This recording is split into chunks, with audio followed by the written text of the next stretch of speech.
क्या आपने भी किसी से हद से ज़्यादा प्यार करके अपनी सेल्फ रिस्पेक्ट को खो दिया है?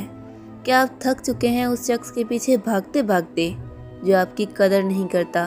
तो रुक जाइए, क्योंकि आज इस वीडियो के आखिर तक मैं आपको वो रास्ता दिखाऊंगी जहां से आप अपनी खोई हुई इज़्ज़त वापस ला सकते हैं। आज के बाद कोई आपको सस्ता समझने की हिम्मत नहीं करेगा, ये वादा है मेरा आपसे। हकीकत तो ये है कि लोग धोखा वहाँ नहीं देते जहाँ प्यार कम हो, बल्कि वहाँ देते हैं जहाँ उन्हें यकीन हो जाए कि आप उन्हें कभी छोड़कर नहीं जाएंगे। आपका बेइंतहा दस्तयाब होना ही आपकी सबसे बड़ी गलती है। सुनिए ये अल्फाज जो शायद आपकी आंखें खोल दें। सुनो, हमने तो उसे अपना खुदा बना लिया था, भूल गए थे कि खुदा किसी एक का नहीं होता।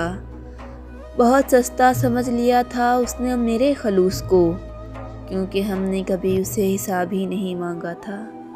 अब सुनिए वो बात जो आपकी ज़िंदगी बदल देगी। अपनी इज़्ज़त वापस पाने का सिर्फ एक ही रास्ता है, खामोशी और दूरी।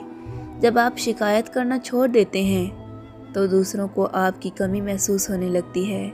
आज से रोना बंद कर दें और ख़ुद को इतना काबिल बनाएं कि लोग आपसे मिलने के लिए तरसें। अगर आप आज से अपनी नई ज़िंदगी को शुरू करने के लिए तैयार हैं तो कमेंट्स में लिखें, मैं काबिल हूँ। मैं देखना चाहती हूँ कि कितने लोग अपनी इज़्ज़त वापस लेने का इरादा रखते हैं।